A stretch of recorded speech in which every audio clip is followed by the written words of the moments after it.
રાખતી હોય, પરંતુ જ્યારે તે યુવાન થાય છે ને ત્યારે જ ગંભીરતા ધારણ કરે છે. લગ્ન વખતે પીઠી ચોડી આમ તેમ સહેલીઓ સાથે મલકાતી, આનંદ માણતી, હજુ જાન પરણવાની થોડીક વાર છે, પરંતુ ગામમાં કે શેરીમાં જ્યારે જાન આવે છે ને ત્યારે તે વિચાર કરે છે કે મારા છત્રછાયા જેવો વાહનનો વડલો છોડીને આજે પારખાને પોતાના કરવાનો સમય થઈ ગયો છે.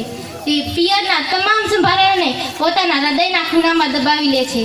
સાસરિયાવાળા કે ગામવાળા પૂછે કે વહુ કરિયાવરમાં શું લાવી? સાસરિયાવાળા કે ગામવાળા પૂછે કે વહુ કરિયાવરમાં શું લાવી? ત્યારે તેની લાગણીઓનો કોઈ જ વિચાર કરતું નથી.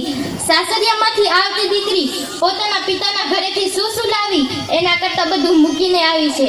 આનો જ્યારે વિચાર કરશે ને સમાજ, ત્યારે જ તેના સંસારમાં સુગંધ આવશે.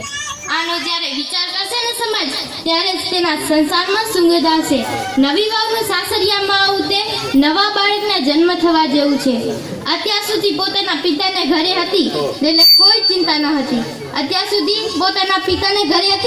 એટલે કાંઈ ચિંતા ન હતી, પણ હવે સાસરિયામાં જતા તેને ચાલતા શીખવું પડે છે. સાસુ સસરા કે પરિવારના સભ્યો આવો વિચાર કરે તો દીકરીના જન્મ થયા પછી પિતાને ત્રીજી અશ્રુભીની આંખ મળે છે, જે તેના હૃદયમાં સદાય છુપાયેલી રહે છે. પ્રકૃતિએ પુરુષને રડવા માટે આ ત્રીજી ગોપની આંખ આપી છે, જે તેના હૃદયમાં સદાય છુપાયેલી રહે છે. દીકરીની વિદાય વખતે રડતો બાપ કેવો રૂડો લાગે છે.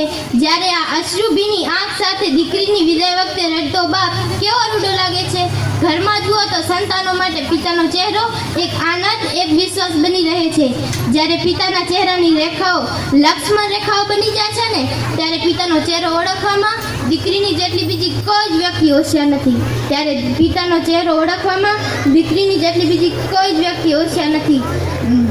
દીકરી માટે પિતાનો મૂલ કે વેદ અને પુરાણ જાણે કે બાઇબલના વાક્યો બની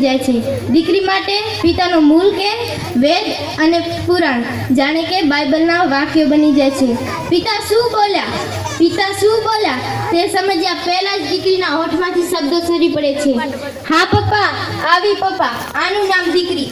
જેને દીકરી હોય ને તે પિતાના હૃદયનો ધબકારો હોય છે પોતાના જીવવા માટે, જ્યારે બીજો ધબકારો દીકરીના કાયમી સુખ માટે હોય છે.